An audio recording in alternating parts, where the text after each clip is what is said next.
Inquisition. It's head first only television.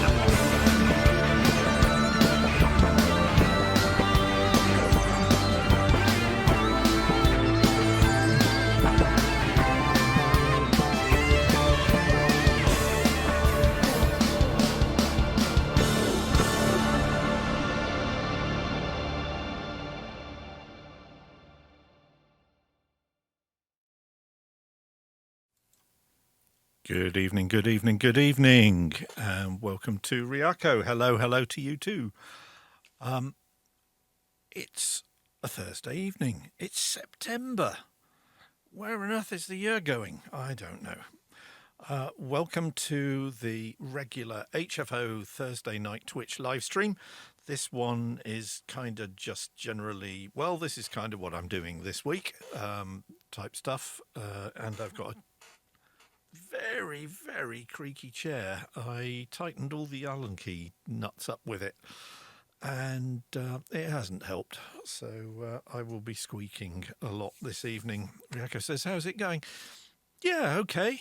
No brace on the arm. Elbow is definitely feeling a lot better. I actually risked playing a bit of guitar this week, and it twinged when I put the guitar back in the rack, but it wasn't the agony that playing the guitar brought on last month. So fingers crossed, touch wood, I'm gradually healing. Riako Music says, don't injure yourself. Yeah, definitely not. I've got more than enough music to keep me occupied without having to do guitars.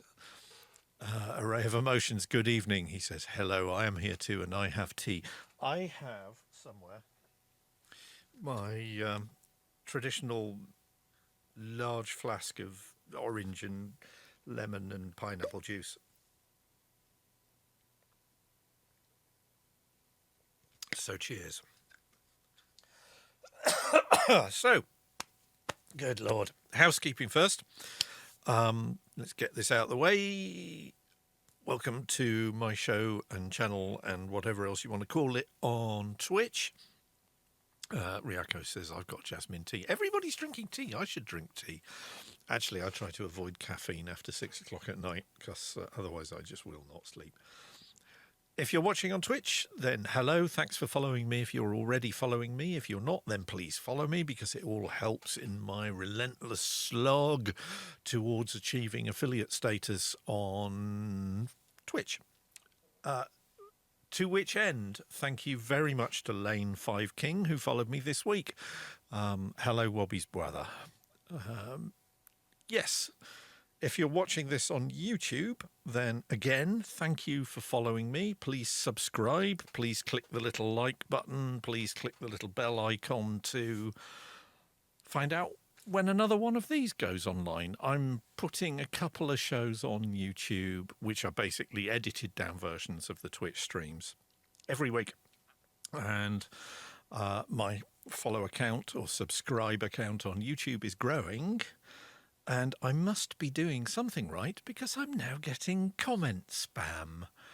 So random Russian-looking women making single indeterminate word comments at random intervals on my streams. Who knows?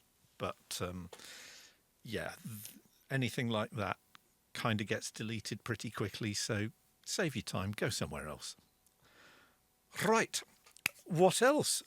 Some fantastic little news today, for which I must go to screen one and minimise all my stuff, because there you are, look at that. Thank you very much to Belinda, who sent me this image listening to my music this week. She said, your stuff inspired me, so she's actually created a piece of art based on HFO music. I kind of hope that's not a portrait of me at the top. It has been a very self-indulgent month, this past month, and I've put on more than a few pounds, and that stops. So the last slice of cake was eaten this afternoon. The last set of Walker's poppadoms, the lime and chutney flavour, have been eaten and disposed of. So I need to lose weight. That's going to be the end goal of this month. So there will be no more indulgences and packs of biscuits and nice cakes. Array of Emotion says disposed of in your belly. It was indeed. Hey, waste not, want not. So yes, for tea tonight I had soup. It's not really the same. And the cheddar cheese I was going to grate on the top of it had gone mouldy, so that's in the bin.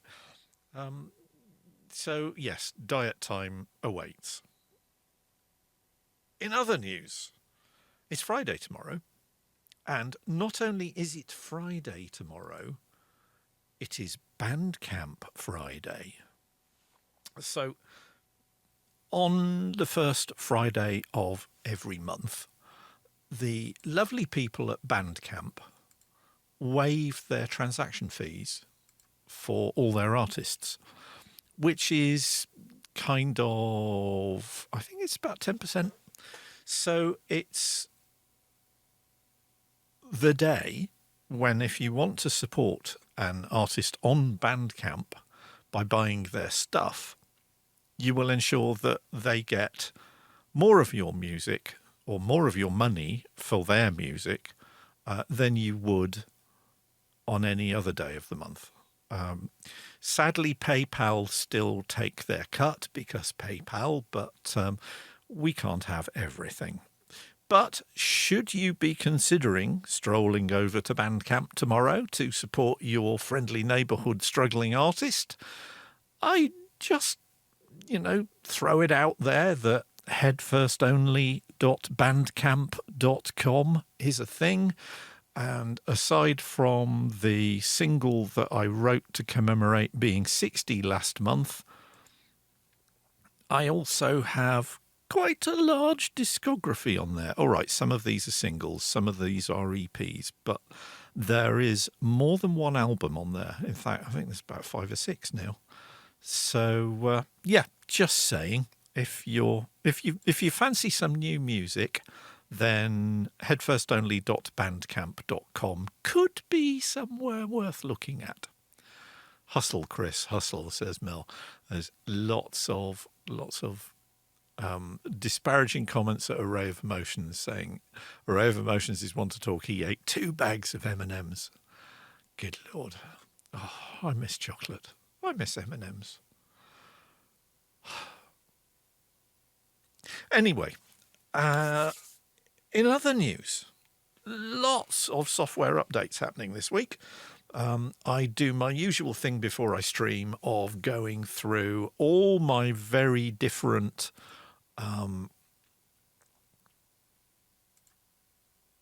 applications that I have: TuneTrack, Isotope's product portal, Arturia's software, Spitfire Audio, Native Access, all of them.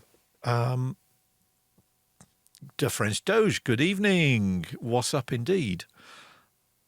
Yeah, so software updates. There's been more than a few, shall we say. Arturia have completely upgraded their V collection, but it was a fairly small download, so I'm not entirely sure what was involved, but no doubt when I run any of the V collection, it will now give me the initial help screen that it does every time it updates, that I always click, no, I don't want to go through the run through because I did it the first time you asked me about 3 years ago. Superior Drummer 3 has a big update, as I found when the TuneTrack product portal upgrader started downloading 2.5 gigabytes of updated sound library for the main drum kit. So there's quite a few bug fixes in that. There's also a lot more support for foreign language users and users of displays that are not just HD, because although you can't see it on my stream, my main screen, this one here, is actually slightly above HD, but not below, but a fair bit below 4K. I think I am going to bite the bullet when I move over to a studio desk, which will be somewhere there eventually. When I switch over to that desk at the end of the month, hopefully when it arrives, then I'll probably have the above HD monitor as a portrait mode for lyrics and basically as a teleprompter when I'm doing these live streams. Wobby, evening. Good evening. So, yeah, I'm going to be moving stuff around, but software in upgrades. So, Arteria V Collection got a big upgrade. Superior Drummer 3 got a massive upgrade, which took me about 40 minutes to download, even with the super fast connection I've got here. Nectar 3's got an update. Vocal Synth 2's got an update. But, and this is the one that all you free VST hounds out there are going to be really interested in, there's a new Labs plugin. It arrived literally 3 hours ago, and I've already installed it. It's called Monochord. It's a collaboration with, well, as it says there, Oscar-winning composer Stephen Warbeck. So Stephen was an alumnus of Bristol University, and what did he win the Oscar for? It was Shakespeare in Love. So if I just consult my notes for the show, he also scored, amongst other things, Billy Elliot, Mrs. Brown, Captain Corelli's Mandolin, and Charlotte Gray. So he's produced something for the National Theatre, and this is a collaboration with the National Theatre for his hit production Translations, which he commissioned somebody to build him this monochord. What's a monochord, I hear you say? They're sometimes called a sonometer or a sound table, and there we go. That's a monochord, but they kind of look a bit like a zither. In fact, the one that Labs have built looks very like a zither. Oh, there's not a picture of it there. There's a picture of it in their YouTube trailer thing, but we don't nick other people's copyrighted material, so I'm not going to play that to you. Go and have a look at it. It's spitfireaudio.com/monochord, and what it sounds like is this, he said, moving his notes out of the way.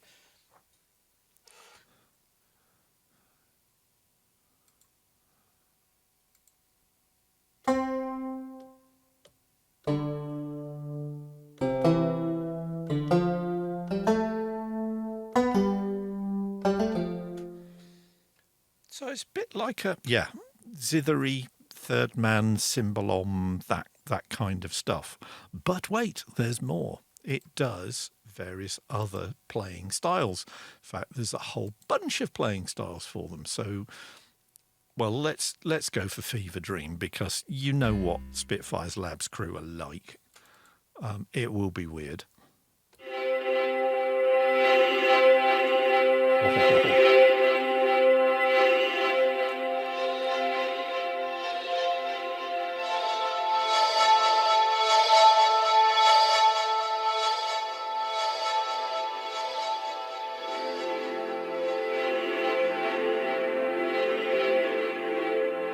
Is that loud? So it's quite quiet here, but I'm keeping an eye on my mixer so that I don't overload people. Yeah, I can use that. That's really nice. So what else have we got? Bowed monochord. So let's give a bit more expression.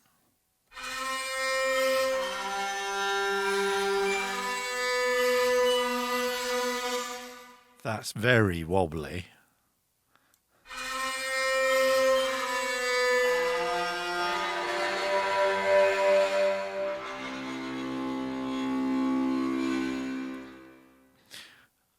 Lord, says Ryako Music. Yeah, things are going to get weird in the HFO studio for the rest of this month, aren't they? Monoroads. So this is full 88 key. What's this one sound like?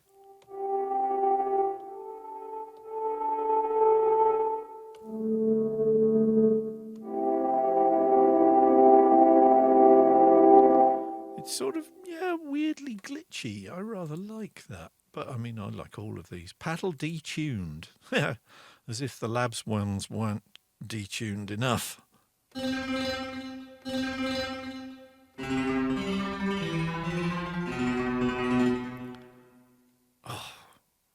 Differensto says, if I get it, I'll use the plucking sound only. Mate, you've got to get it. They're all free. So you install the Spitfire audio app. It has a separate tab that just says Labs in all caps. And if you go there, you just pick them all. I love the Trumpet Fields one. I think that's probably my favourite because it's got that really idiosyncratic somebody learning to play the trumpet, Portsmouth Symphonia type approach that really humanises something. And DeFresto says, downloading it right now. Good man. There we go. So, yeah. There's a nice percussive aspect to that. If I whack a dirty great big compressor on it, I bet that will bring all sorts of interesting other stuff in it. So where's me free solid bus compressor that I downloaded a while ago? Let's chuck that on there. Let's whack it cranked, because of course. And now what's it sound like? Oh, yes.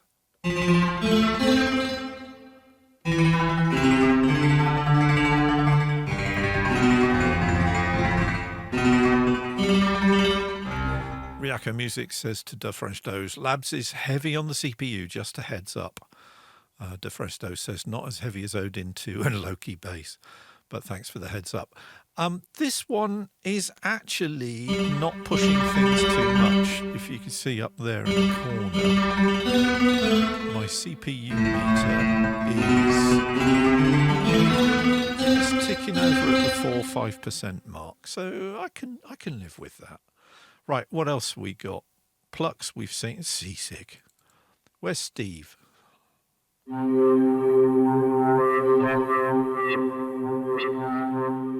Ooh, some nice feedback there. What if we just turn the expression down a bit?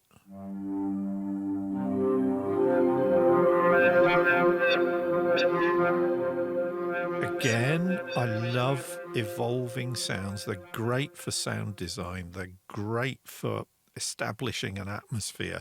And they're also great in that something like that sounds like it's being played, not spat at you by a computer. So, yeah, that's rather nice too. What else we got? We've got plucks. We've got strums as well. So, obviously, this is a multi-chord monochord. So, if it's got more, well, you get the idea. So,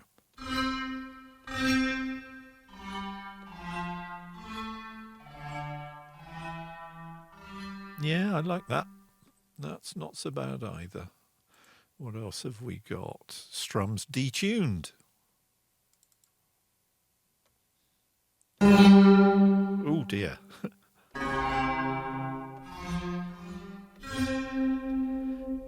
I have a feeling that's probably going to have limited application unless I drop Melodyne on it.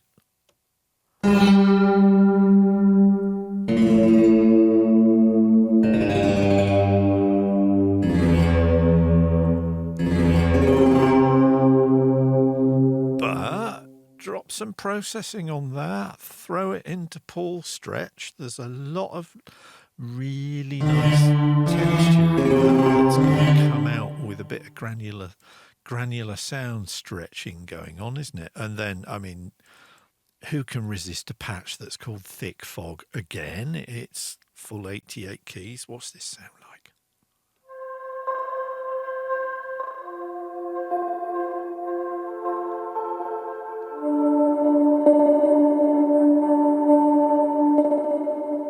Oh yes, I think we'll keep that as the preset on this.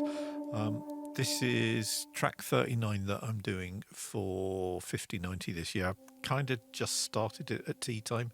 So literally all there is at the moment is that Labs plugin and a bit of dev kit because Devin Townsend, Superior Drummer, drums. DeFresto says, I was just thinking about something. Almost every time I tune into your stream or Riako Musics, I'm inspired. Mate, that's what we're here for. That's kind of lovely to hear because that's exactly what I want to try and do with these shows, is to get other people making music. And before you joined, Belinda sent me some art. Noirshire actually said to me on Facebook this morning, I was moved to create this after listening to your music. Flattered as hell. Belinda, thank you very much once again for that. That is awesome to have. And as you can see, it's now my desktop here in the studio, and it's going to stay my desktop in the studio. So I'm chuffed to bits with that.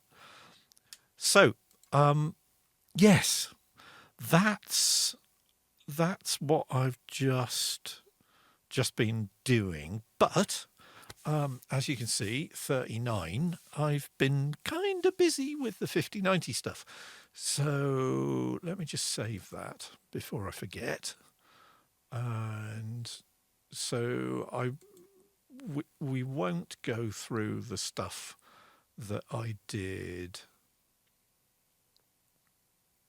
last week on 5090 or anything. What I want to do is I'm going to open this track, which I have uploaded to the 5090 site this afternoon. I've been working on it for a few days, and you remember the Bleak track that I did, which didn't use drums, and I kind of liked that. Whoops.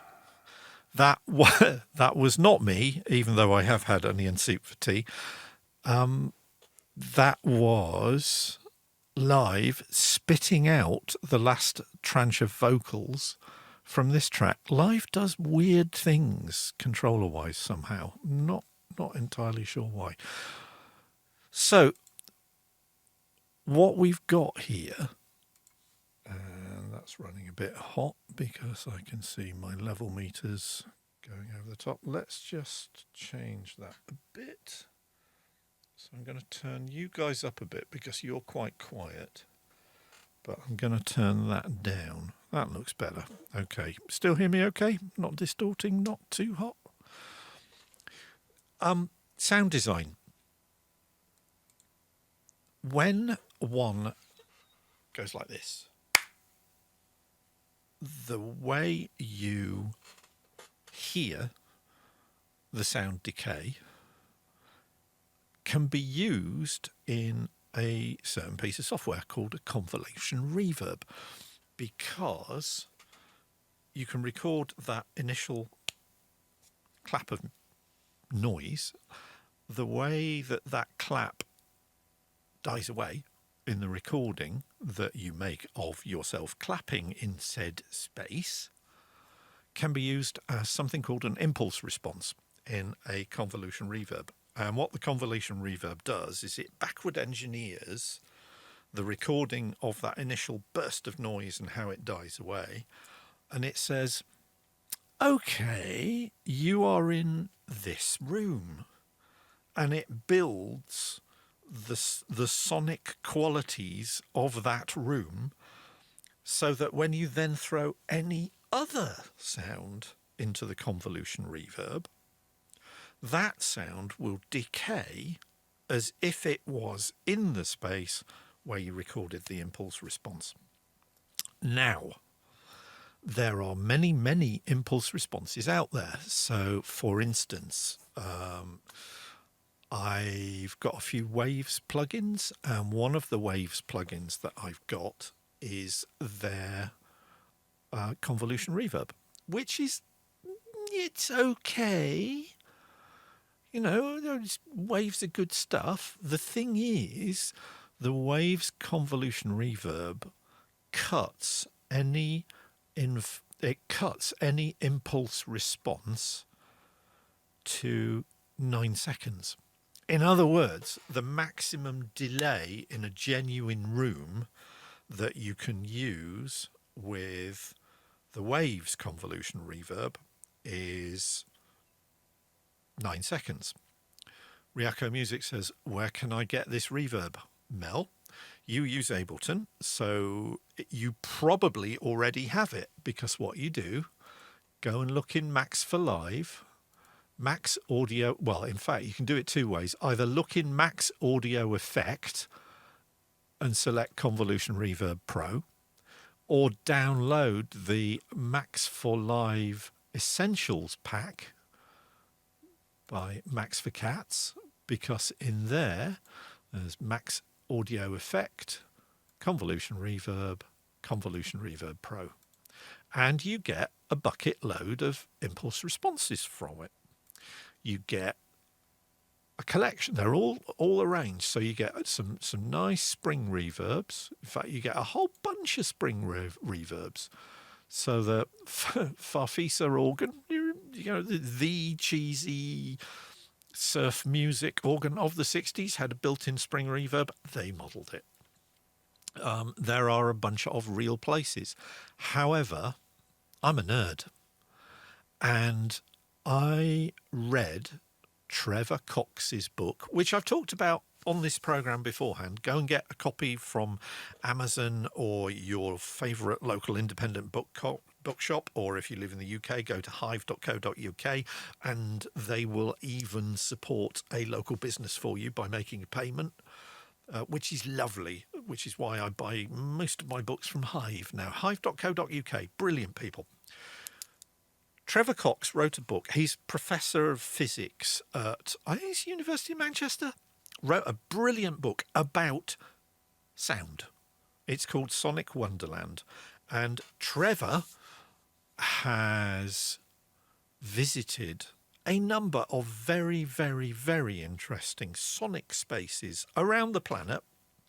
And in fact, that's kind of the theme of the book, is he goes to the concrete water cistern that was used by, and her name's escaped me, but one of the original minimalist school.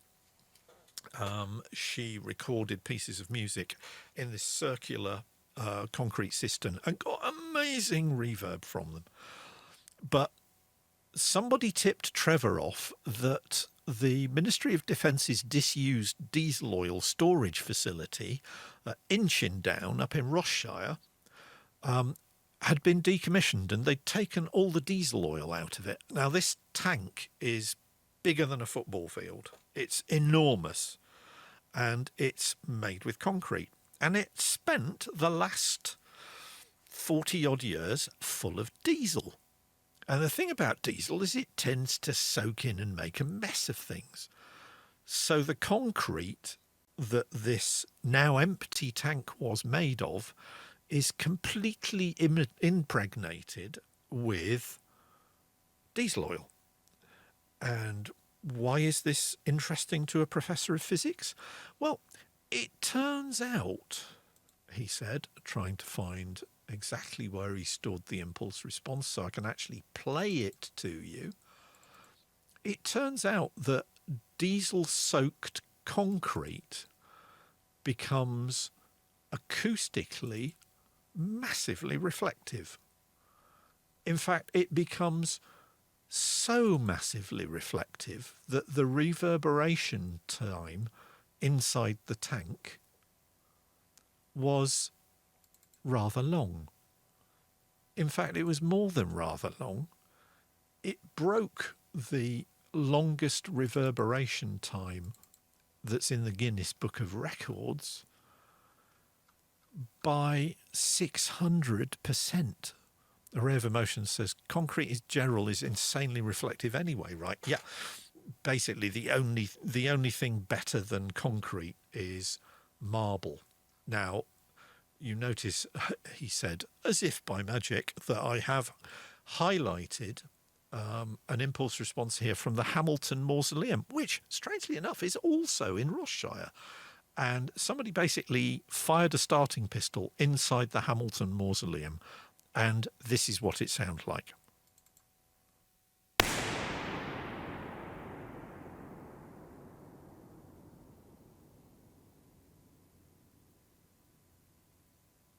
Still going.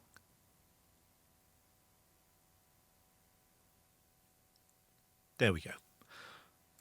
Not bad, eh? Do you want to hear that one again? If I just turn you up a bit so the noise will be a bit bigger, but you'll hear the reverb tail a lot better. So why don't I just play that again?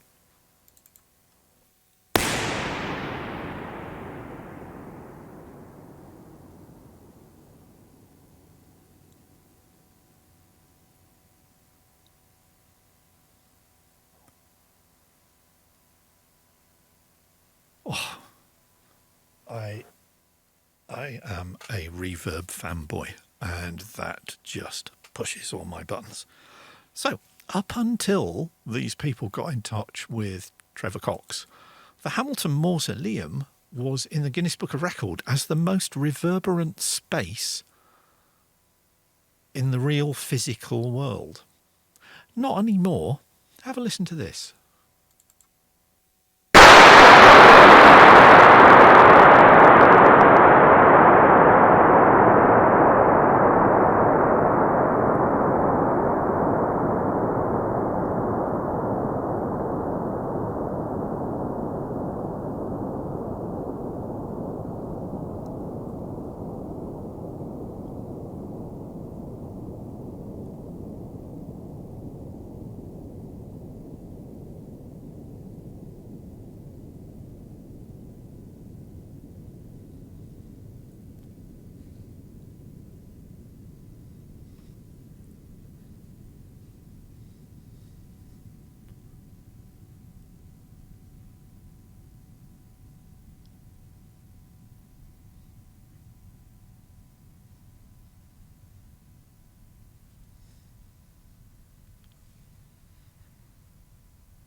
There you go. So the reverberation time is over a minute. People didn't believe him when he first started talking about this place. This is the place. I don't know if you remember, I described how you have to basically lie on a trolley and be pulled through the access tunnel into the tanks. And the tanks are filthy, and Trevor Cox said he had to throw his clothes away after he'd visited the oil tanks. But he brought an alto saxophone with him. And if you go on YouTube and have a look for Inching Down Oil Tank, you'll find his YouTube video of himself playing alto sax inside the oil tank and basically playing a duet with the reverb, because the reverb becomes a thing, a musical thing in its own right. So, of course, if I've got a piece of software that can turn any recording of anything, so, I mean, there's various St Albans cathedrals, Swedish nuclear reactor, yada, yada, yada. York Minster's not bad. This.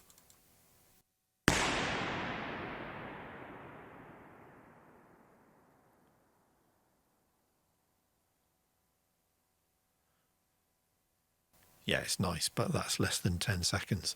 The thing about the Inchindown one is there are certain resonant frequencies that it really loves, and strangely enough, an extended range guitar hits those frequencies perfectly. So I put a thing on SoundCloud a few years ago when I started playing with these things of me playing in Inchindown, metaphorically or creatively speaking. So as this is my track, I can play at you. So if we go to SoundCloud, there it is. So this is me using the Inchindown impulse response in Max for Live's Convolution Reverb Pro, and this is what it sounds like.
Because that goes on for quite a bit, and it's kind of heavy. You get the idea, though.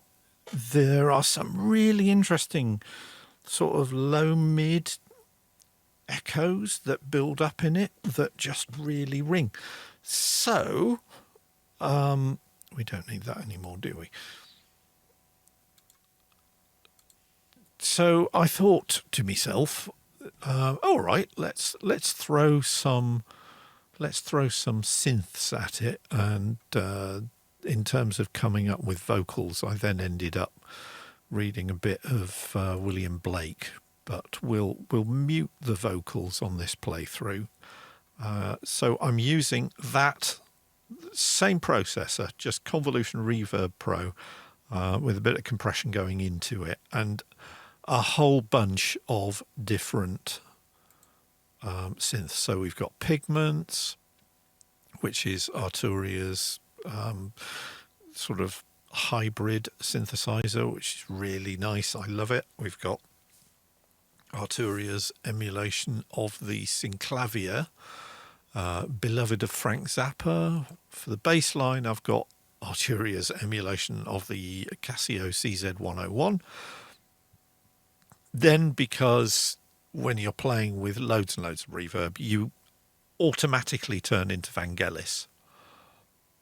So there are 3 separate tracks of Vangelis style Yamaha CS80. Then of course we've got Dexed, and yes, it's my go-to on Martineau patch.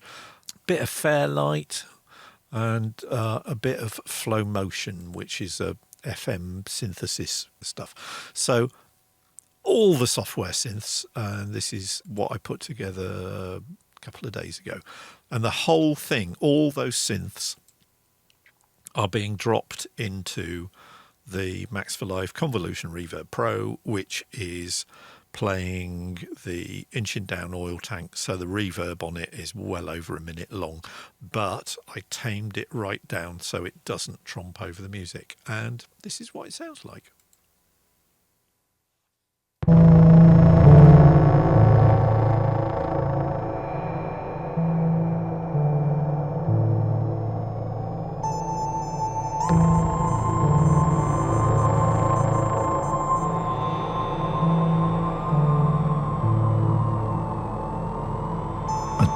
Starved at his master's gate.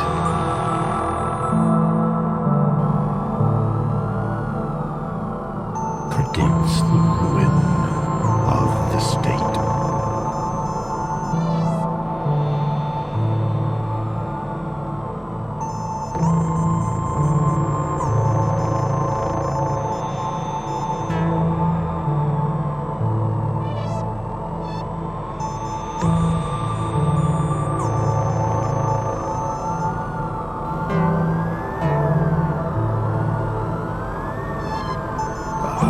Misused upon the road.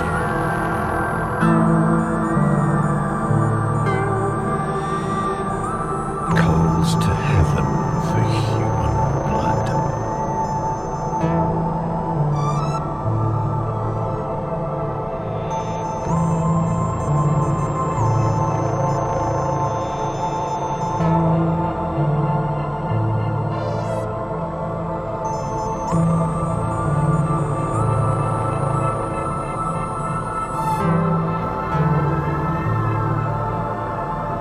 Each outcry of the hunted hare,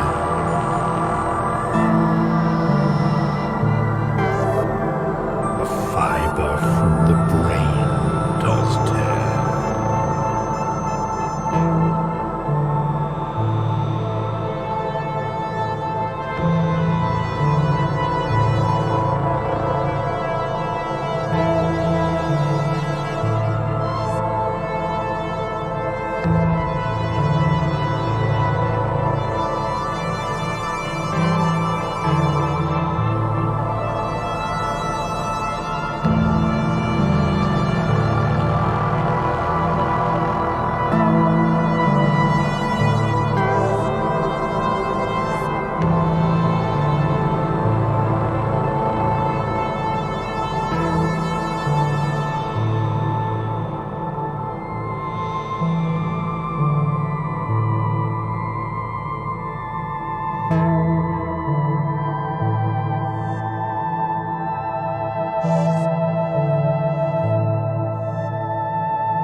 Still going.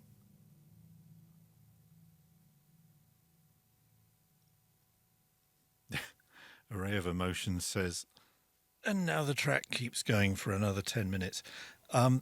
It kind of would have, but I've just faded it out to 0. I think if I'd not done so, I could probably have gone on for at least 3 or 4 minutes just with that reverb tail. It's absolutely glorious. M. Knight says, everything that saw lead opens up makes me feel as if an 80s beat is about to start every time. Yeah, I'm kind of getting into the 80s beat stuff. So let me play you the next thing that I've been working on. So, no, I don't need any changes saved to that. You remember I've been using the free SI bass, virtual bass guitar that comes with Cakewalk. So if you install Cakewalk, which is free and it's available for both macOS and for Windows from the BandLab website, not only do you get a free DAW, which you can play with, other free DAWs are available, and we have discussed at least one of those in this stream in previous weeks. But let's not go into that. So one of the things that installs is a virtual bass guitar, but I went shopping at the weekend because Waves were having a sale, and as a result of spending a bit of money with Waves, one of the things that their sale entailed was that if you spent $50, then they basically said, okay, you can have one of these plugins for nothing. So, I mean, you're not going to turn down that, can you? They're having another sale this weekend, which is 40% off. And if you spend $100, they will give you 3 plugins this weekend. So there are a whole bunch of really, really nice Waves plugins. But the one I'm going to show you is this one. It's called... gorgeous title, isn't it? Bass Slapper. So what is it? Well, it's a bass synthesizer. So it's just a MIDI VST plugin. So it acts like a MIDI instrument in your DAW, in exactly the same way that the Cakewalk one does. The only thing is this one is a bit more involved, and it gives you a bucket load of effects pedals to play with. So what does it sound like? Well, I played it using the push, so there's no pre-recorded MIDI files or anything. This is just me playing the bass line on the push, and if I solo it, I was gobsmacked, and you'll see why.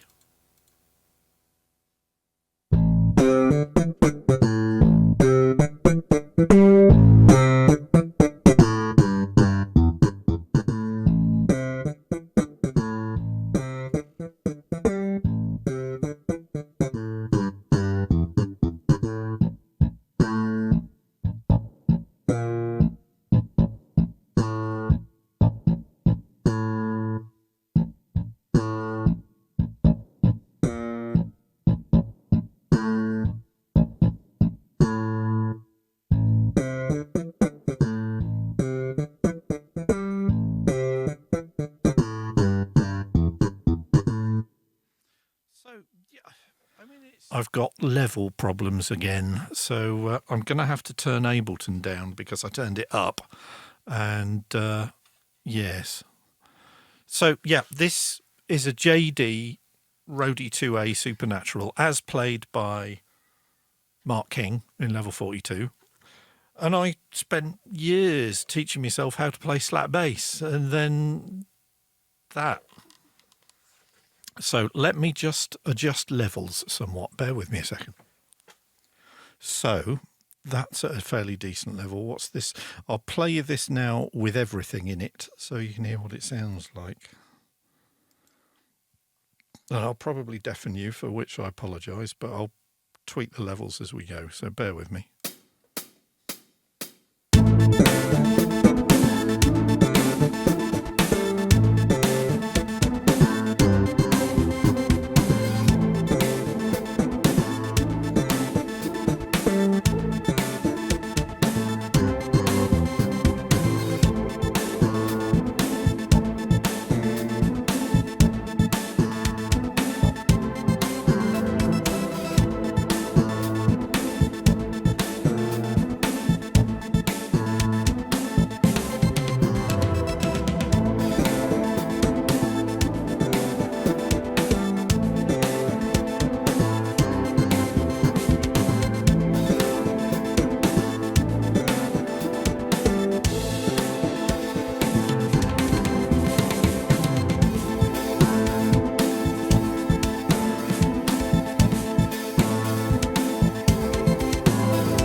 Yeah, so that's, I mean, it's early days. Some very helpful suggestions in the chat. Yeah, the differential says a few muted notes there, here and there, could help make the bass line spicier. Yeah, it's kind of a first pass. I don't like it, especially when it goes into the higher registers. So in the chorus, it goes too high and it kind of stops sounding real. So I'll probably change this bit here. Because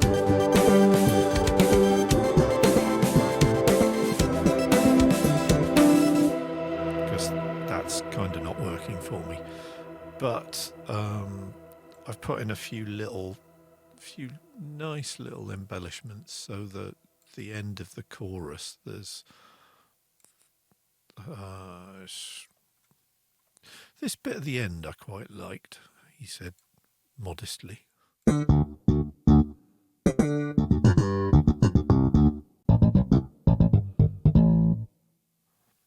So, yeah, I mean, it sounds incredibly convincing. And I'm very, very impressed. DeFresto says, yeah, bought it a couple of years ago. It's sick. It really is. And every time I pick up a new virtual instrument, it just never ceases to amaze me how brilliantly they emulate real instruments. I mean, the CS80, hang on, I'm just going to turn myself up again. Even the CS80 there sounds like a real CS80 without having to drag around 200 pounds weight of very, very temperamental synthesizer. There was a reason Vangelis had 8 CS80s. Most of them were in various states of being repaired. I think the CS80 came out in, was it 77, 78? So it was a 70s synth. M. Night says, have you got any cab emulators? Oh, yes. Oh, yes. They actually dropped them, but back in the days of Live 8, Live 8 had some absolutely bloody amazing amp simulators with a bunch of presets, one of which that I probably used too much, which was called Hetfields of Joy. And you can guess who that sounded like.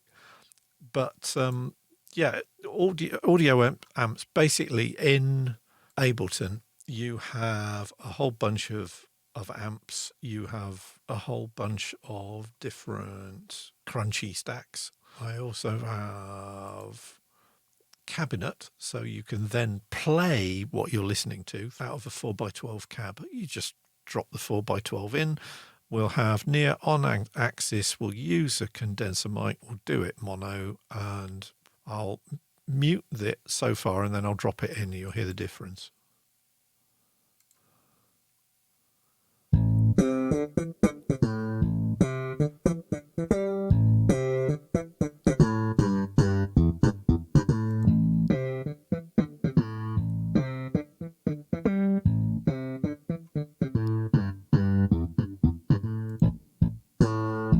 So it takes a bit of the brightness out of it, which is kind of understandable. Let's try a few different ones.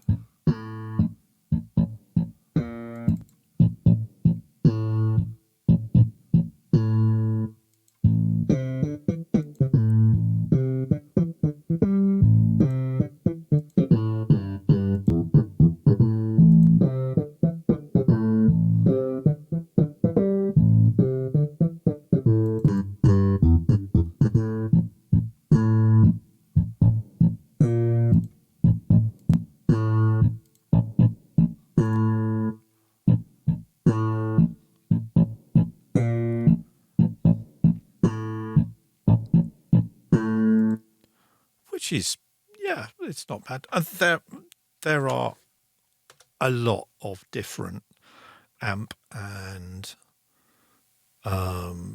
guitar effects simulators. I've got a whole bunch of them. So what else have we got? So I've got the demo version of Native Instruments Guitar Rig 5. Haven't splashed out the money for the whole lot so far, but I can use the factory selection on guitar, and that gives me, well, so this is what that sounds like.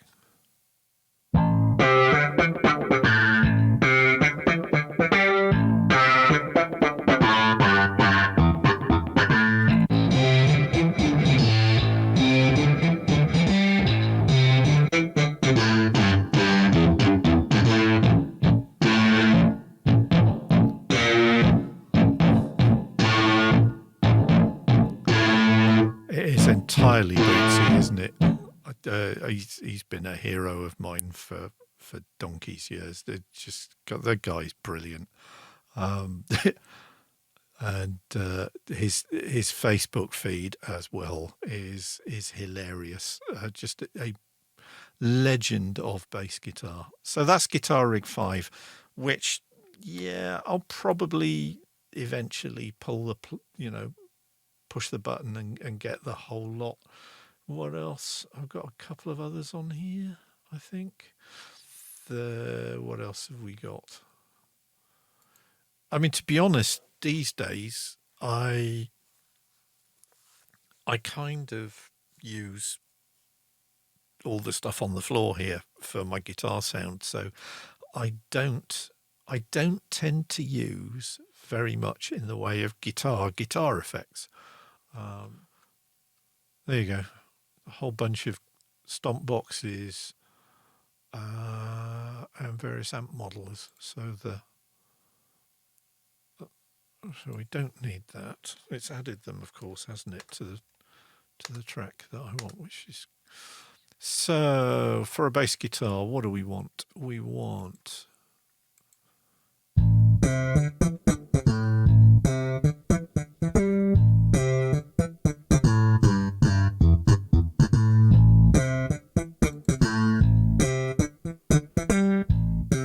So that's mainly doing stuff with the high end, isn't it?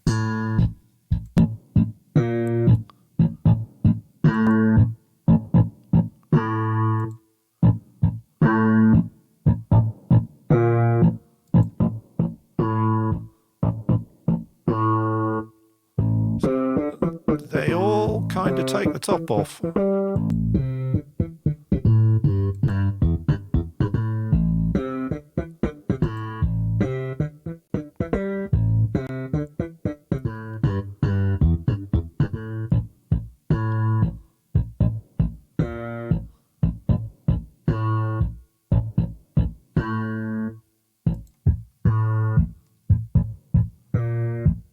Interesting how it all changes the qualities of that, and then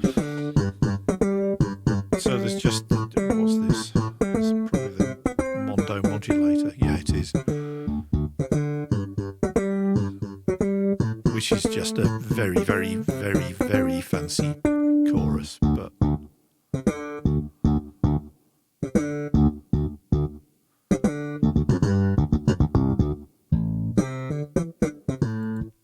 So exactly. Mix that in with the original signal. Get all sorts of interesting stuff with that. But that is a work in progress. So that is very, very, very much not ready for finishing yet. And I'm kind of hoping that I'll be up to playing a bit more guitar over the weekend, so I can actually drop some proper guitars in it. But Mr. Knights, Mr. Bootsy Collins he was James Brown's bass player for quite a while. He was in Funkadelic and Parliament. He has astonishing dress sense, and always has. And if you've ever seen the Groove is in the Heart video, then the dude with the star glasses at the end, who comes in with a top hat, that's Bootsy. Man's an absolute legend. Right, So that's kind of that. Do I want to change whatever I just did with this? That was mainly just dropping things in and then removing them, wasn't it? So yeah, I'm not going to do that. What I will do, I'll play you this one. So this is me beginning to, in my opinion, Buckethead and Bootsy is one of the best combos ever. Yeah, whoever saw that one coming to French Doge? Buckethead, if you don't know, is a very, very, very unusual and very, very talented shred metal guitarist who used to play with a bucket of Kentucky Fried Chicken on his head to protect his identity. Who knows? Right, so what we got here, again, lots and lots of bass guitar. So by comparison purposes, here is what I was using for this. Right, this is the other thing I wanted to talk about this week, and this is breaking your compositional boundaries of trying to come up with stuff that doesn't sound like everything else that you always come up with. Because when you get as old as me, you get to the point where you suddenly start listening to stuff that you're recording and double thinking and thinking, I'm pretty sure I've kind of done this already and I don't want to repeat myself and I don't want to be predictable or staid or boring or stuck in a rut or anything else. So how can I change what I'm doing and throw an element of uncertainty or difference into it? And we've already talked on this show about aleatoric music. So what does aleatoric music means? It means on the throw of a dice, or a die if you want to be pedantic and use the actual singular of the thing. So what have I just taken out of this box? Well, it's a set of dice. I don't know if you've heard of these story cubes. So the idea is that they've all got symbols on them. So the idea is you throw the dice and then you make up a story, or in our case, a set of lyrics based upon the symbols in the dice. Okay, so that's kind of one way of casting creation over to the throw of a die. You can also use proper normal dice or even D&D dice, and believe me, I have a collection of D&D dice amassed over 35 years of being a dungeon master. Yes, I am that nerdly. So you can throw, say, a D12 that will give you the position on the chromatic scale that you move to next in your composition. So you can do that. So Pipe Wrench, Paul over in 5090 does a lot of work with aleatoric music where he determines parameters beforehand and then rolls dice to see which parameters he selects and everything else. And the stuff he comes up with sounds different because it's random, or more specifically, it's constrained by the restraints of the dice throw. But pure randomness or stochastic elements are, well, as Ryako Music says, that's cool. It's helpful if you're stuck. It is very useful. And strangely enough, there are a number of stochastic tools or randomness tools that come with Max for Live. And there are, in fact, also Max for Live chaotic creative extensions. So if I trying to think where it is.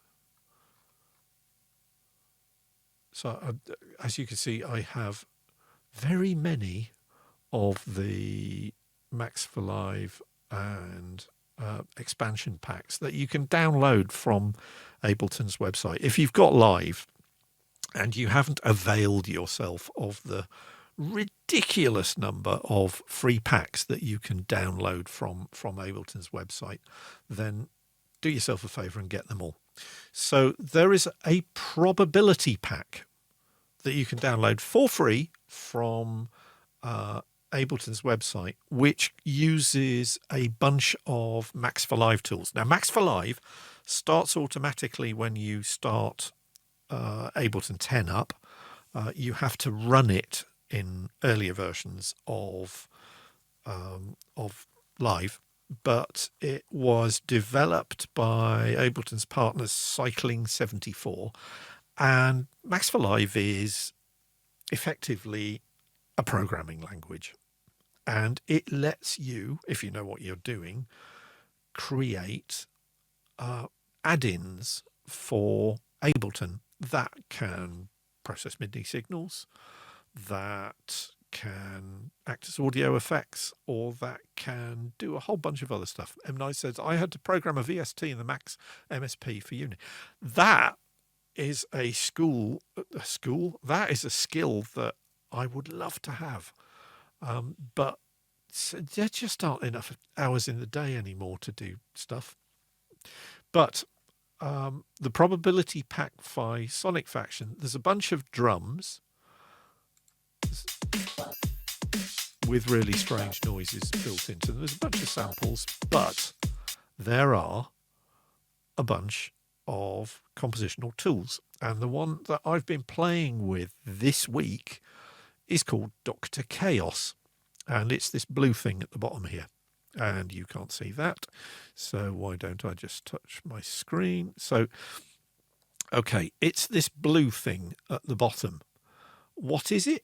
Well, it lets you select the root note of the piece of music that you're using. So if we go up to the bass guitar track, you will see that I've set Dr. Chaos to select these root notes. So it's just E, A, E, B, A, E, and then the chorus is G, C, B, back to G, C, B, and then back to E. So it's kind of nothing challenging, but what Dr. Chaos does with that is it randomly plays a bass line. And I've got the randomness, you see this chaos sliders, I've got the randomness selected quite large for the patterns, and mediumly large, is that a thing? It is now, for the note. And that's going into Cakewalk's rather lovely and free bass guitar synthesizer.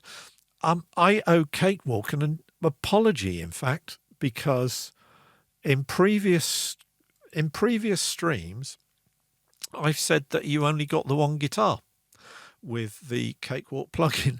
Turns out, no, that's absolutely not the case at all, because if you click load program, you've actually got a whole rack of different sounding bass guitars, and there are almost as many as there are in the bass slapper, with the difference being that I didn't pay for this. This was just free. So there are some really, I mean, there's some Moog bass, Moog slider, nice jazz, out synths, overdriven picked, you know, there's even a TB303. Everybody needs a 303. So there's a whole bunch of different guitars. So I picked one of the other ones, And what's compressor? That's probably a compressor at the end. Yeah, it's just the C4 stereo compressor on the end. So I'm not even modulating this. This is purely Dr. Chaos being told what the root note of the bass line should be. And then if I solo the bass line, Dr. Chaos is just doing everything else. So I have no hand in the melodic choices that are being made, other than to constrain them by saying, yeah, the root note is this, and I want you to play, at certain intervals, and that's it.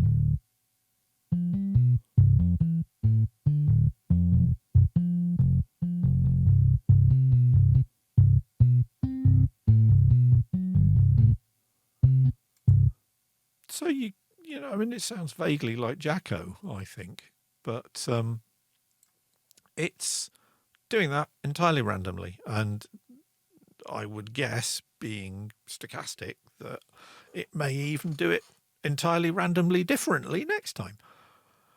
So MVP inside, yeah, Cakewalk is, if you're looking for a bloody good DAW that doesn't cost you a penny, that gives you a whole bunch of really interesting creative tools to use, then go for it.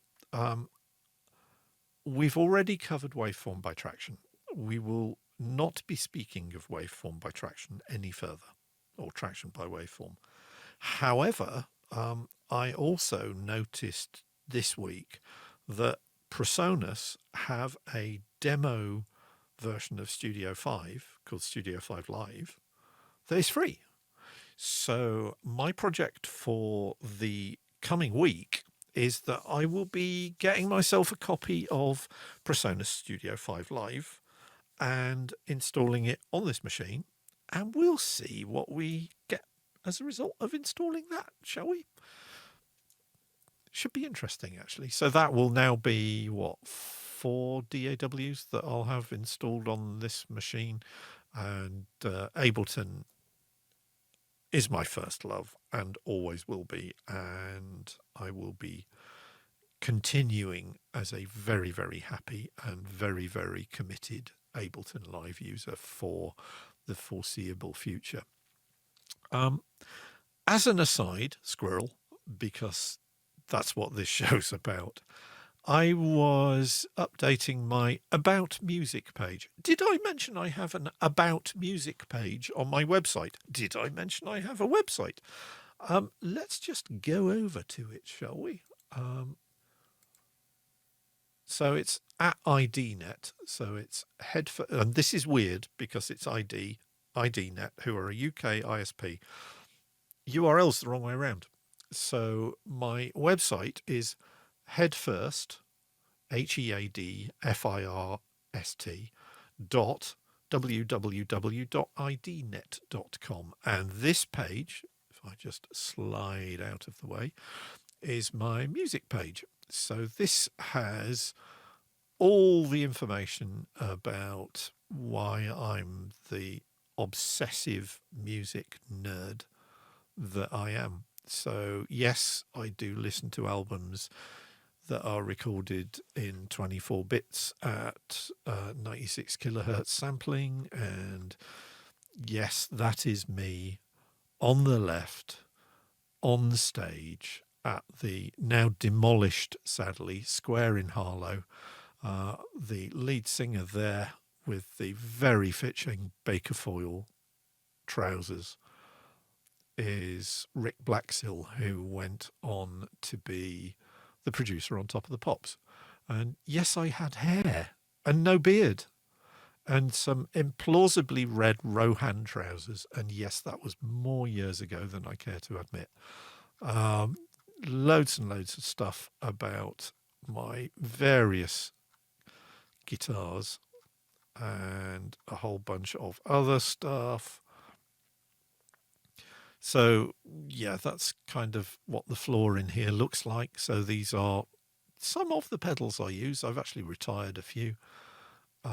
Gear lists, more music, all my albums that you can click on to buy, studio in various stages of repair, various YouTube videos, and a whole bunch of other stuff. So yes, I was doing my update, and you remember I said, oh yeah, I bought some musical equipment, and it came with a free CD for Ableton, and that was the Novation Launchpad, which is currently on the floor down here somewhere. But I said also that I'd started using TuneTrack Easy Drummer a few years ago. Few being the word that I used in the stream, and in updating that music page, I went back and said, well, when did I start using Easy Drummer? Because I'm a nerd. I write stuff in the blog. I have various web pages and recordings that date back to various things. Turned out that back in 2014, I bought myself a birthday present. This thing, the Ableton Push. And about a week later, I bought myself an audio interface because the sound card in the studio PC that I had here was not cutting it. It was a sound card by, Sound Blaster, basically. It was a Sound Blaster Titanium X-Fi or something. Ooh, sounds really good. Titanium must be. It was a pile of dog poo. So eventually I thought, I'm going to have to buy a proper audio interface. So I bought a Scarlett 2i2, and that came with a demo CD, which is probably up in the shelf behind the monitors, of TuneTrack Easy Drummer Lite. Not even Easy Drummer 2, TuneTrack Easy Drummer Lite. And looking at my blog for August 2014, there I was talking about, got this new software I've just installed. It's called Easy Drummer, and I think it could actually turn out to be quite useful. 6 years later, I'm obsessed with it. I use it on absolutely every track, pretty much, that I've done. And it's interesting, isn't it, that the two tracks that I played you earlier don't use drum track, and that's pushing me in interesting creative directions that I have not explored for 6 years. So watch this space, because my sound could change. It will probably almost definitely become a lot more ambient and a lot more synth based, because that's kind of where you go when you don't have the massive drum track going. So who knows? I mean, even my ambient album that I did a few years ago called Beyond Neptune wasn't really fully ambient, because I was using the rhythm drum tracks on the Korg, and most of them were played pretty much live, and then a couple of overdubs to finish off the album tracks. But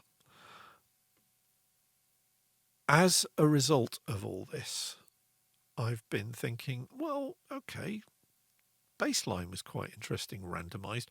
What happens if I go and do the same thing with the synthesizer track? So rather than playing chords, I've got a couple of Ableton's built-in MIDI tools. So the first one is one that is literally just called bouncy chords. So if I disable the subsequent processor. What that means is that when I play a note, nothing happens at all. Why is that? Because the track's not armed. There we go.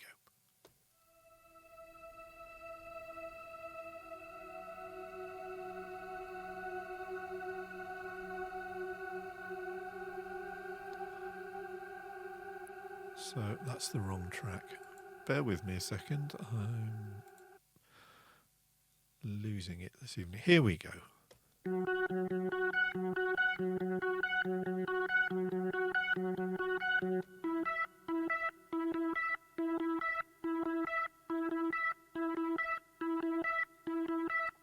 So it's an arpeggiator. So it's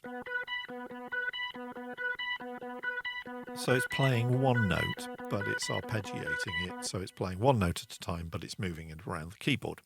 Okay, so then I drop a chord generator onto the arpeggiator.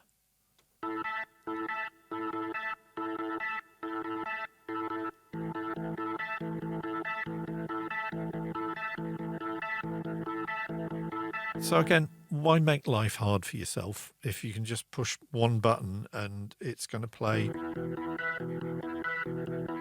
Keith Emerson at you?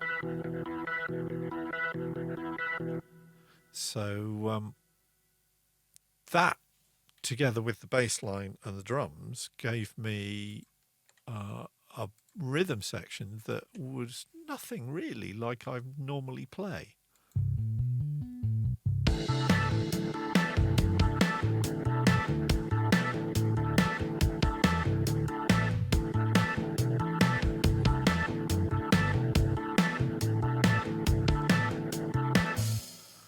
So I kind of like that. And as an experiment, this is taking me in interesting developments. M. Night says, Neptune, gas, soft, ambient. I like it. Yeah, nerd.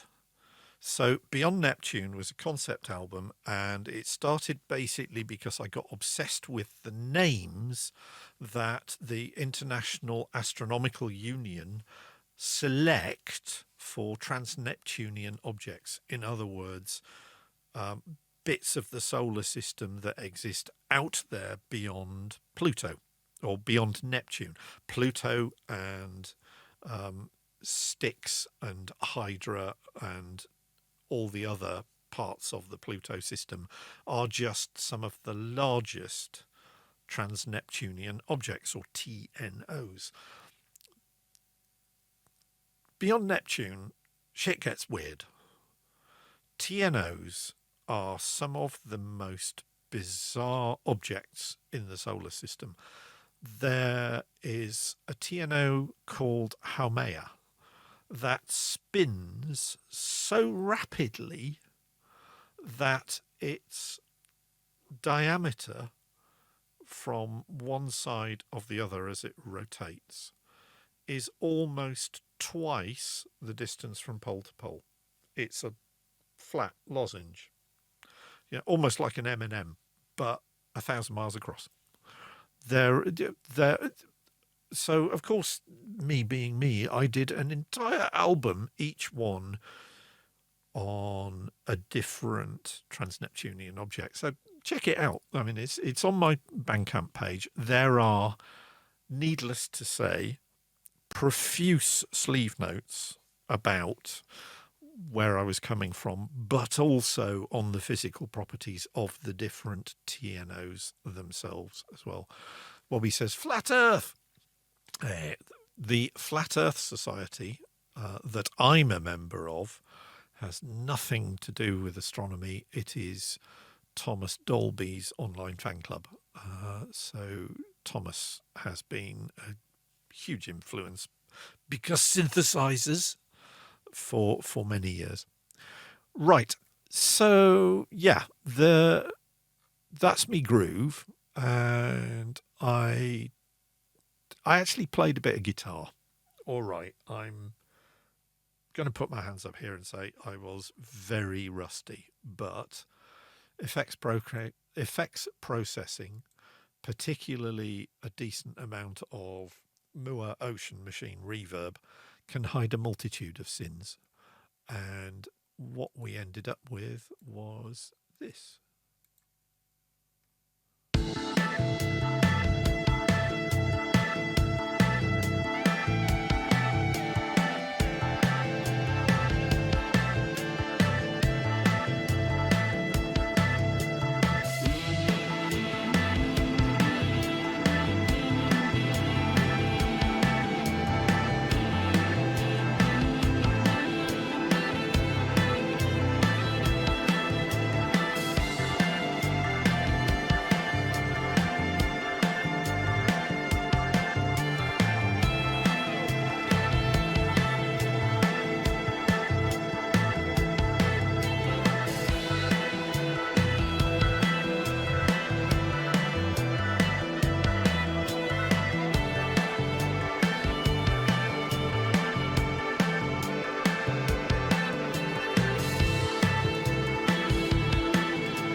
So as Mel has, I'm sure, already noticed on my tonal balance control, the high end has just dropped off the bottom and I've got too much bottom end, and isn't that a problem that one should suffer from as one gets older?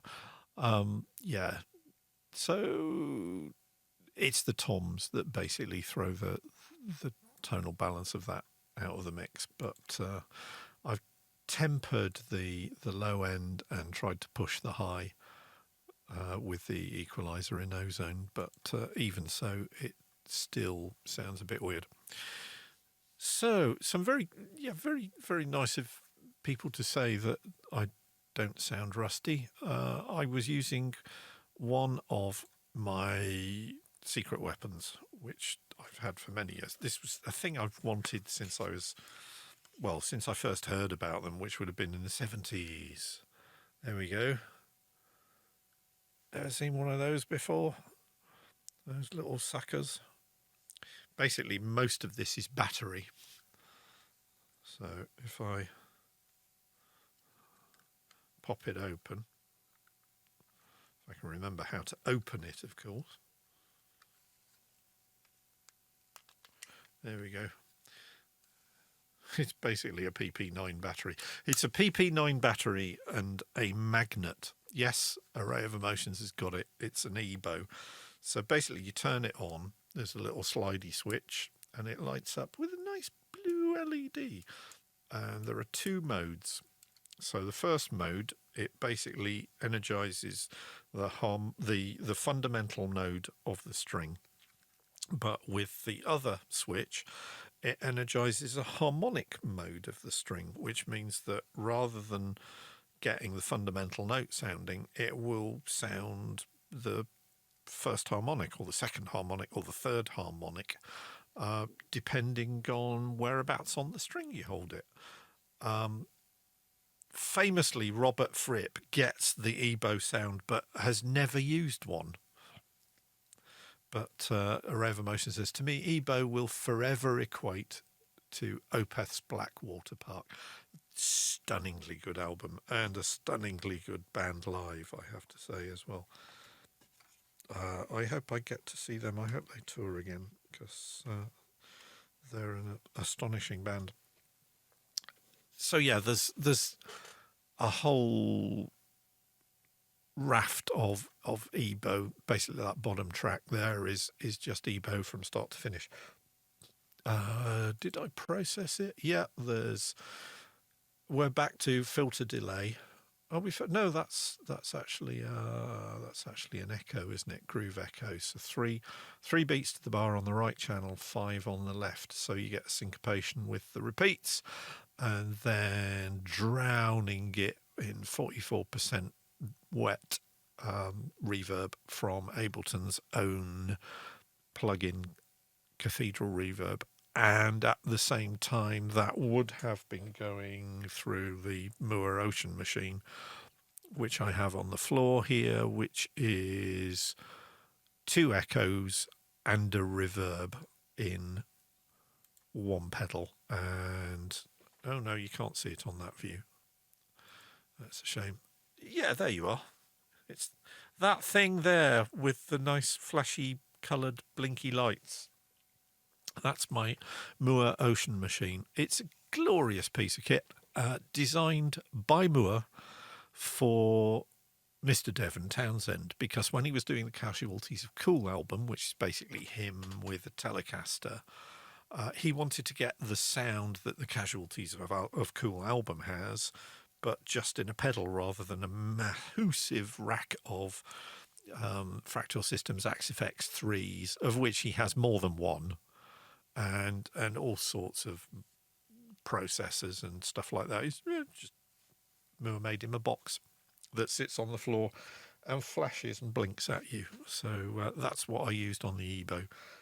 Also the Zoom Q3, the Zoom G3 guitar effects pedal I've got down there is also doing quite a lot of work on that track too. So yeah, that's the first sort of serious start to finish stab playing guitar that I've done for nearly a month after buggering my elbow up doing too much guitar playing. I think, kids, playing an extended range guitar, which is not a light thing, it is a heavy thing. Playing one continuously for more than 6 hours in here is probably going to screw your elbows up like it screwed mine up. So, yes. Array Motion says, did you ever see that video on YouTube where Rob Scullion, where he... yeah, I did. With the whole just a floor of pedals. Glorious, but completely unusable. Wobby says, I have an old Zoom GFX 707. Ooh. What's this one here? I've got one here somewhere. Hang on. Yeah.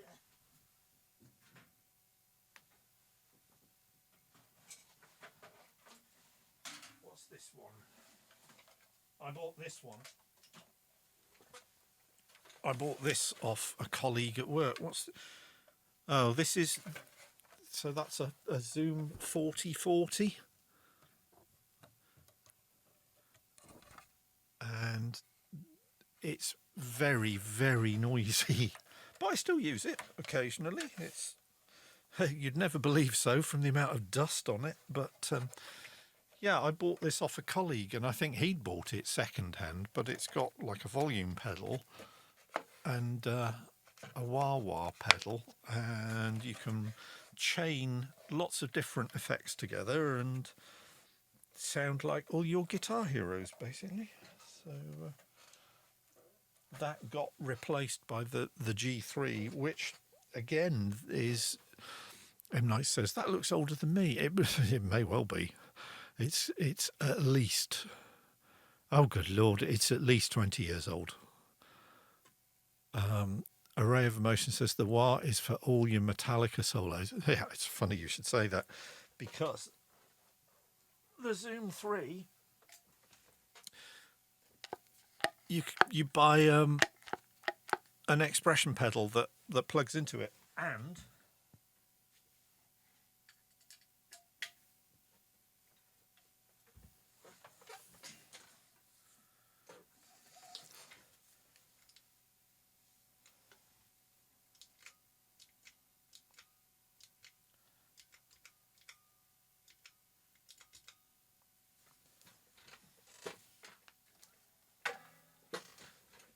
so this patch is actually called Metal Kirk, strangely enough.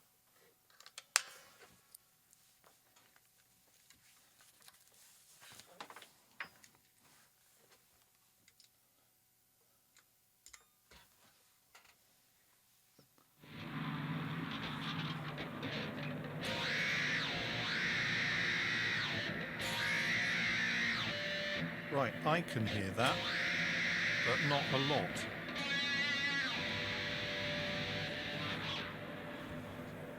So why can't I hear that? Can you hear that much?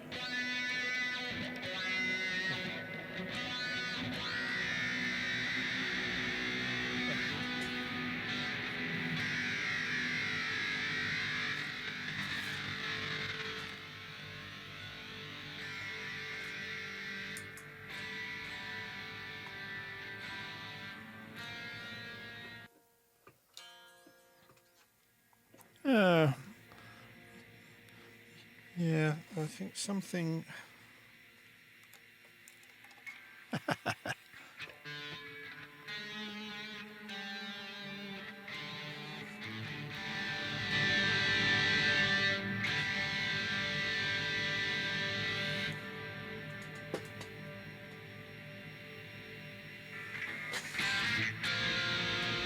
How very strange. So you should be able to hear this at the same level as...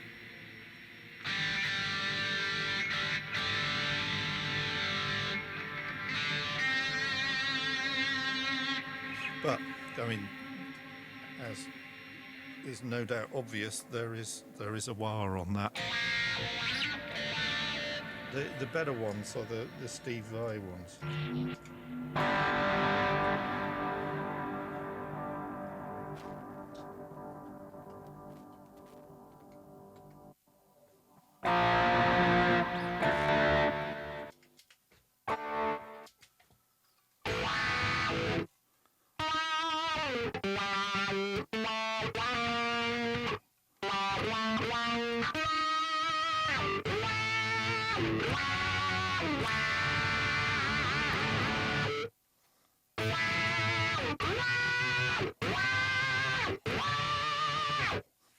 You get the idea anyway.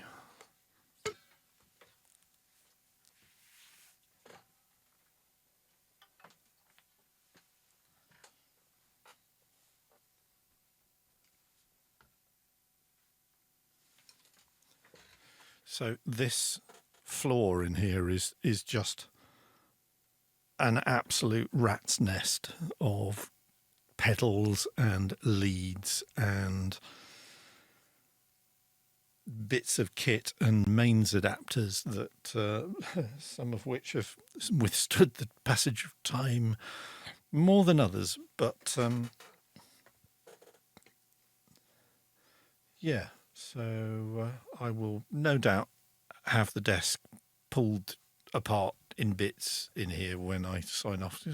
Why is that not working? That should be working. So strange behaviour in here as always. It's back to what Mel calls the curse of the HFO studio, that there is always something that will not work, or that will work too much and deafen you all. And Rave Emotion says maybe it's just a tad too complicated. You think? It really is getting a little bit silly in here, but it gets the job done. I'm hoping that when the desk arrives at the end of this month, it's this month, hopefully, that things will look a little bit more professional in here, although there will still be bookcases full of crap tucked away in the corner, and of course the Marshall stack will still be in the room somewhere. But the camera angle for the keyboard performance, which I don't tend to use very often, is carefully selected so that you can't see any of this. So various leads, cables. Ryako Music says, spoiler alert, the room will still be full of gear. Oh, yes, absolutely it will. Hang on, let's just turn you up because I've gone quiet again, haven't I?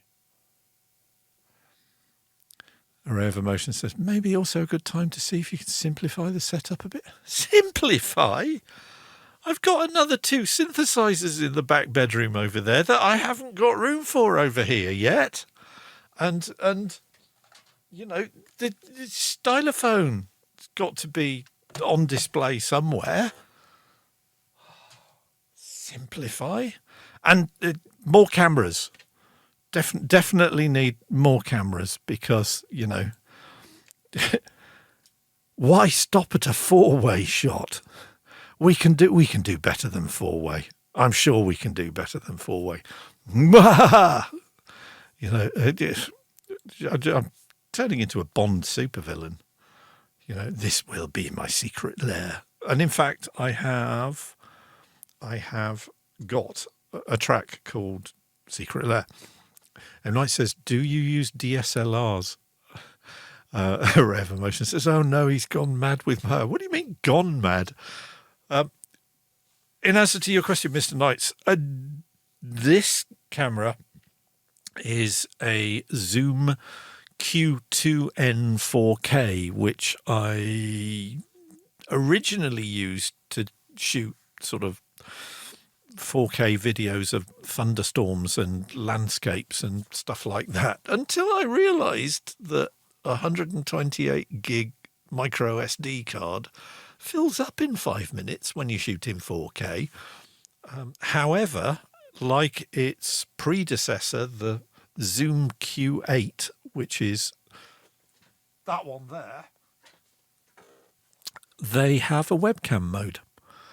They only stream in 720p, but to be honest, 720p gets the job done, doesn't tax my internet connection as badly as full HD might, or even above full HD, and it leaves more space for decent audio. So that's kind of how I've ended up running the camera feed in here. In terms of my cameras, the most modern camera I have, I bought in 2012, and that was a Canon PowerShot SX40. I've got a EOS 350D and an EOS 50D, which are what I use for photography, and they are so old that they don't even shoot video, full stop, let alone shoot, HD video or stream it to OBS, which is what I'm using for streaming to Tinternet. But yeah, maybe when COVID-19 finally fades into history and people stop doing live streaming and one can buy reasonably priced webcams rather than vastly overinflated webcams. I mean, the little Logitech C270 that I've got up here, this thing, they were 25 quid when I bought it. And if you can find one now, they're going for about 70 quid. It's just ridiculous. Harry Alexa for streaming. Oh, yeah. Or even a Red, Or what was this? I don't know if you remember it, but last year there was humongous fuss being made by tech websites about the Red Hydrogen. So Red being the video camera company that make, well, for instance, the red cameras were used to shoot the Watchmen series. They used to shoot motion pictures. They're digital movie cameras, basically. Red brought or trialed this phone called the Red Hydrogen, which was supposed to have a 3-dimensional display on it that you could look at, and it was 3-dimensional, but you didn't need stupid glasses to look at it. And what happened to it? Because I was expecting that to be, like the uber nerds got to have gadget, film camera / phone, and it's sunk without trace. I haven't heard a single mention of it this year. Very odd. Noajaya, hi guys. Wanted to stop in. Thank you very much for your message this morning. You will note, whoops, not that one, this one. There you go, look. Your artwork is now my studio desktop. So Belinda, thank you so much. That was, I was really flattered and delighted by that. So as I said when I talked about this earlier, I just hope that's not a portrait of me. But yes, so Red Hydrogen, anybody? No? Okay. Just one of those strange tech things that got consigned to history, like, oh, I don't know, the Amphi car or the Segway. You remember how the Segway was going to change the face of public transportations? Rave Emotions has the answer. Quick Google says it came out and then just kind of died. Yeah, I think the fact that they wanted like 1,600 quid for a car, for a car, 1,600 quid for a phone. Yeah. Flying cars in general, indeed. Although they keep on, well, I mean, they're not really flying cars these days. They're just glorified drones. Although there is the, what's it called? The Blackfly. Have a look on Blackfly. That looks quite good fun. The hoverboard was released in November 28th, which caught on fire. Yes. And, you know, e-bikes and electric scooters and such. Again,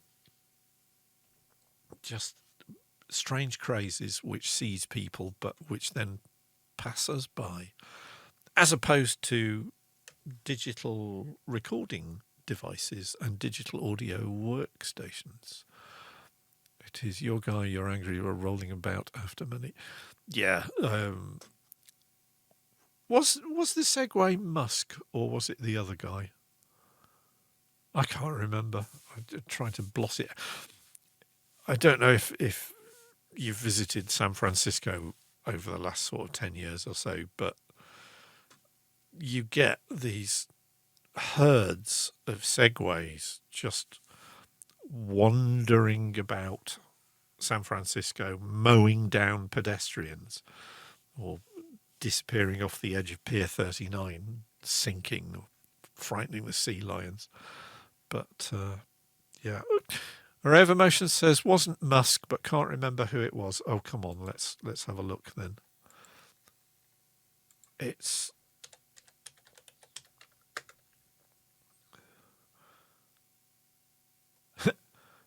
going used for 1,750 quid on eBay.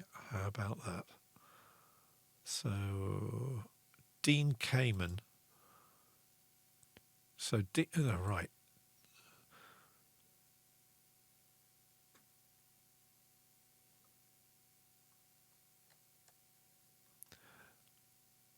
I thought so. He was a medical guy.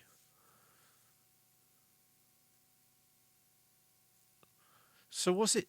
Who was it? It was Steve Jobs talked it up, wasn't it? It was Steve Jobs who said it would change public transportation. So maybe it was because Jobs was an investor. But yeah, that kind of died a death, didn't it?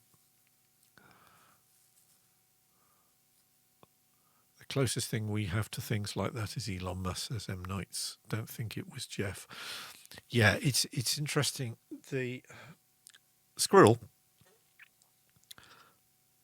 private space launching, gets on my goat because there are allegedly 2 private space initiatives. There is SpaceX, which is Elon's, and there is Jeff Bezos's, which is Blue Shepherd or whatever it is. And Elon's Dragon crew module has delivered crew to the International Space Station and returned them safely to Earth. The Blue Shepherd rocket, although I think it's probably stretching it to call it that, is, in my opinion, a glorified lift. Because to get to orbit, you have to travel at, well, if your International Space Station height works out round about 17,800 miles an hour. And so you have that lateral direction, that lateral velocity. It's not just a question of going up. You have to go up. I mean, I've seen 2 shuttle launches, and when the shuttle takes off, it turned round, basically tipped over on its back and headed out into the Atlantic.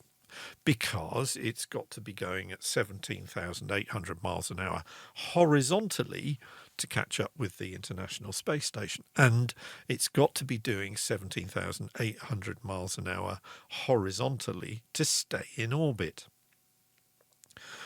Now, I've seen lots of footage of Blue Shepard and whatever else that particular company's rockets demonstrate, and they go up and they come down. And despite all the media circus about Blue Shepard's test flights, the one parameter that they never really talk about and that I pay very careful attention to because nerd is how fast Blue Shepard can go. And the fastest I've seen on any of the flights of Blue Shepard flying, it maxed out at about 1,500 miles an hour. That ain't going to get you to orbit. That's just a very, very expensive firework. And yeah, Ryako Music says, ouch. They are orders of magnitude different. Elon Musk's stuff, all right, the BFG, what was originally called the Big Frickin' Spaceship, or BFS, whatever it is, BF something. It looks like a grain silo. It's built out of stainless steel, but allegedly it's going to fly into orbit. And given that it's Musk behind it, then I'm quite sure it will. But the Blue Shepard stuff, no. It's just publicity, and it's not making the technological progress in the way that Musk's units have. And the spectacle of first stages from the Dragon launches, first stage boosters going up into low orbit, then turning round, firing retros and flying back to the launch pad and nailing the launch pad landing. Absolutely astonishing work. Absolutely astonishing work. So Ryako Music says, I mean, come on, it's not rockets. Oh, wait. Indeed. So, yeah, so that was Being Better is Better. Let me just, seeing as we may as well. So this is the previous track, which is, it's got a little bit of guitar. So, I mean, yeah, we're here. So I'll just play you this one as well. So when Ableton does its thing. Oh, and incidentally, Rave Emotions asked earlier, have you got enough disk space? Well, funny you should say that, because I just upgraded this PC. So my C drive, which is where all the apps are, is a terabyte solid state drive. D is used mainly for sample libraries and other stuff like that. E is kind of empty at the moment. It's got various temporary files for Ableton, so that's nearly 3 terabytes free. F is where all my Ableton sets and everything else live. I've got a Blu-ray drive. I've got a 2 terabyte drive, which has got all my music and audio files on it. And then I have a 4 terabyte drive, which is what I save all my broadcasts and my photos and pictures and stuff to. And I just updated that, or upgraded that, from a 500 gig drive last month. And finally, homogenized everything, rationalized everything, because I got backups in backups of backups, and I've moved everything round. So the general approach here is, if the house is burning down, I come in here and grab the studio PC because it's got everything on it. But hopefully, touch plasticine or wood or whatever else, we will never come to this. Okay, enough of the stalling. Ableton has finally done its stuff and loaded everything. So what have we got here? I'm back using Superior Drummer. There's a bunch of guitars. Synth Submix is, once again, lots of Analog Lab. Lots of ARP 2600, all emulated by Arturia's V Collection. There's a few bits of clarinet in this for some reason. And I think I didn't even bother with the bass. I think I just used the synths in this. So without further ado, so there's 3 guitar tracks on this. Process using Neutron. There's actually no processing on any of the guitar tracks itself, other than a bit of EQ for the lead. So this is called Being Okay Is Enough, which is the headspace that I was in last week when I recorded this.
So that was actually really good fun to make.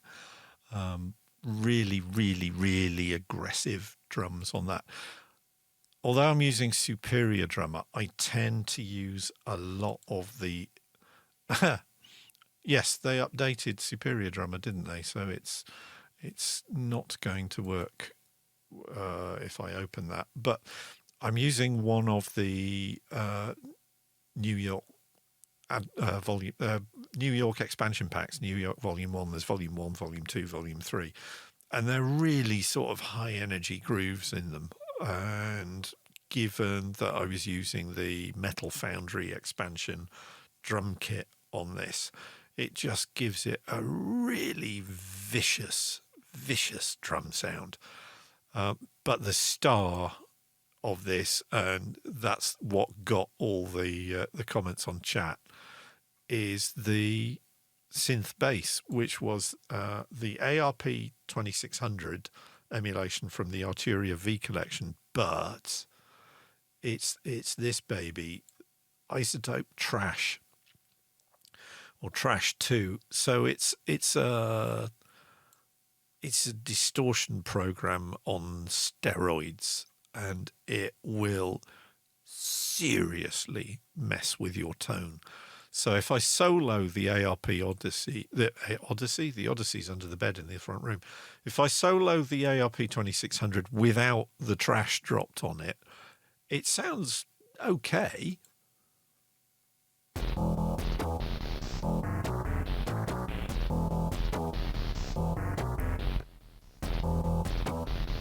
But you drop trash on it and listen what happens.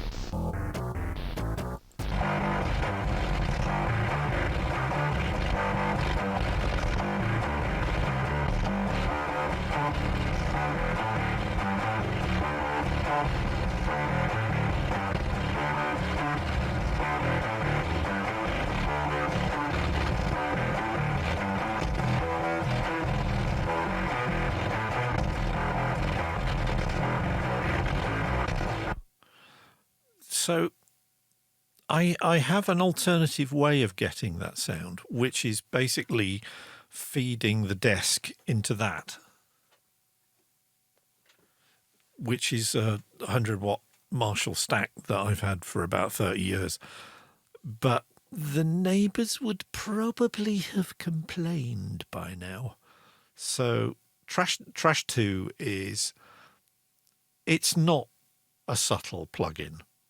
It is not something that you think, oh, I'll just very, very gently caress the signal and get something a little bit more sparkly. No, this is nuking the site from orbit because it's the only way to be sure. It does great things to the synths. They really do.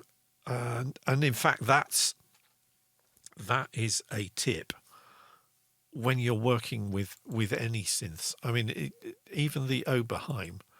So here's the chords on this, which I haven't treated at all.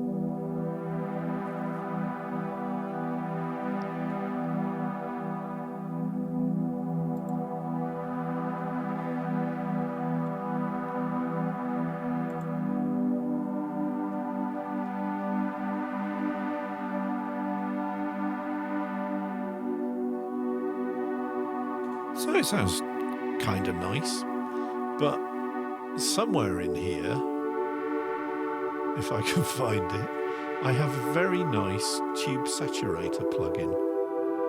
There it is. So if I drop this on the Oberheim and then we'll just warm a mix. It's kind of subtle, but it just makes it sound a little bit less like an emulation and a bit like a proper. So let's go back. Works better in the lower frequencies.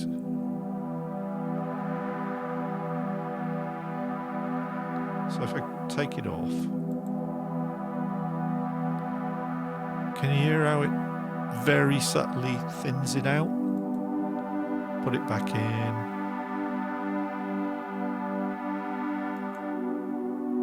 So that's without.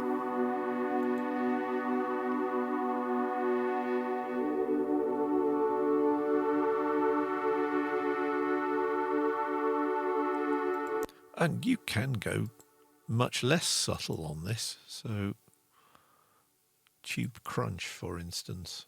Play it again.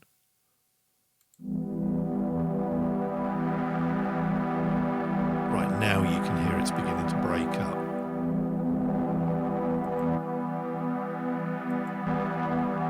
So that's too much. So let's turn the drive down. Push the gain a bit.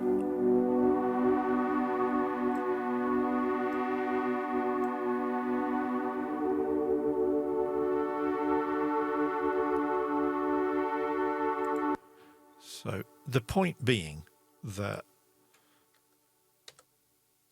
effectively synths and fuzz pedals work really, really well together. And that's a trick that I've used a lot of the time with slightly less shouty distortion plugins than Isotope's Trash 2. For instance, again, just going stock plugins in Ableton. In Live 10, you have an audio effect which is just called pedal, and it's just it's an overdrive or a distortion or a fuzz. You can pick which one it is. And again, same thing, just on that soloed Oberheim emulation. Here it is out.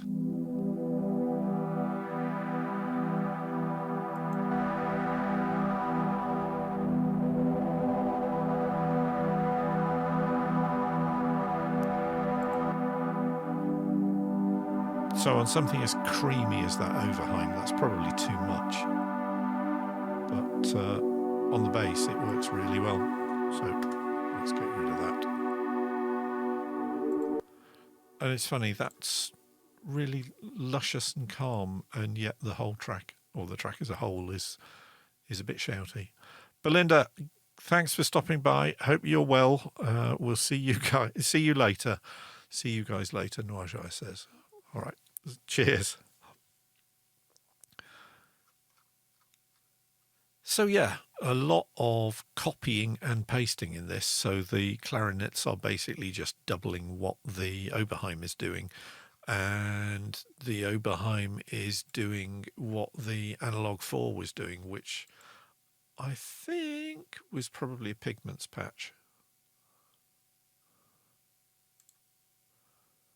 No, it wasn't. It was an Oberheim Matrix 12. Okay. But, yeah, good fun was had by all, and it was really nice. Yes, see you Sunday. I'll be around. Right. I'm waffling, and I've been going 2.5 hours. So what I will say about Sunday, because I'd actually written stuff down. Yes. Sunday show, which once again will be supporting people taking part in 5090, but you may find it useful even if you're not doing 5090, because what I'm going to talk about is ways of finding inspiration when all inspiration has disappeared. So again, like the thing about using stochastic techniques and aleatoric techniques to seed control of your compositional meanderings to a set of dice or some computer software. So again, there are tools and techniques and things that you can use to give your creativity a nudge when it needs nudging. And that might be as simple as finding new titles for songs or a new source of titles for songs, or it can be completely changing the way that you put a piece of music together. So that's what Sunday show is going to be about. and I will probably even have slides for it, because it's been a few weeks since we had a slideshow as part of a live stream. So let's do that. So that will be Sunday show. As I say, tomorrow is Bandcamp Friday. There are plenty of other artists deserving of your hard-earned cash to get really cool music tomorrow. Please support someone if you can. I know times are crazy at the moment, and the music industry is suffering really badly. And I've got friends who used to earn their entire professional living through being a musician, and that's kind of disappeared for a lot of them. So there are people out there hurting. I am not one of them, I have to add. There are people hurting out there who really do need support, and Bandcamp Friday is a wonderful way of supporting people like that. So please help if you can. So this will be going up on YouTube as soon as I've edited it, which will probably be sometime tomorrow afternoon. I'll embed the videos, as I always do, on my blog, because yes, I have a website and a blog. And what is really scary is when I look at the blog archive and see when it started, which is more than 17 years ago. And yes, there have been blog entries every month since that started. So the current blog already has Sunday night show embedded in it. So if you want to catch up on earlier editions of the show, or just read about strange events taking place in Los Angeles, some dude basically buzzed an airliner on final approach into LAX on Sunday afternoon at 3,000 feet in a jetpack. So, yeah, full story in the links on my website. But for the moment, I think we'll call it a night for tonight. Thank you so much for keeping me company tonight. Thank you for cheering on and commenting in the chat and letting me know when things were too loud or too quiet. I'm going to have to go and fiddle with various... I'm going to have to fiddle with me big knob. Let's just leave it at that, okay? My Mackie Studio controller needs adjusting, I suspect. So I will do that. I will also try and figure out why I'm not getting any signal through my guitars. And by that time, it'll probably be midnight. But I've got 2 episodes of Watchmen left to watch. And I may well treat myself to watching another episode of that, because I'm loving it, really enjoying it. Fantastic series. Despite the fact that it's being written under the auspice of a certain Mr. Lindelof, who, well, you know, this was the guy who was mainly responsible for things like Lost. And we all know how that turned out. But anyway, thank you for stopping by. Thank you for keeping me company. And M. Knight says, deep down, we love troubleshooting more than we think. It's addictive. It's that endorphin rush when you figure something out that you just sorted it. So, yeah. Wobby, good night all. And yes, I've taken 5 minutes to say goodbye. So wherever you are, have a good week. Stay safe, stay sane, stay well, stay connected, stay happy, stay ebullient, and stay creative, because that's what we're here to try and get you doing. So go off, make music, write something, draw something, do it now. And I'll see you on Sunday, and I'll see you next Thursday. Cheers.